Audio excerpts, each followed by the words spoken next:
حضرت ابو موسیٰ اشعری رضی اللہ عنہ کہتے ہیں کہ ہم رسول اللہ صلی اللہ علیہ وسلم کے ساتھ ایک غزوہ میں تھے۔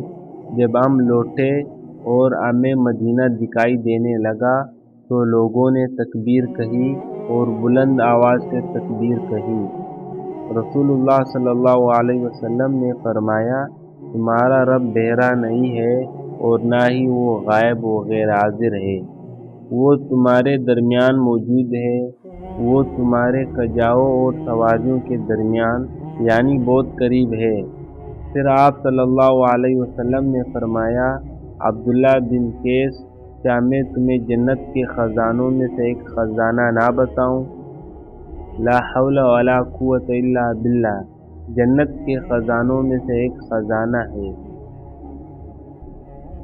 تمام مسلمان بھائیوں سے گزارش کرتا ہوں کہ ویڈیو کو لائک، شیئر اور سبسکرائب ضرور کریں۔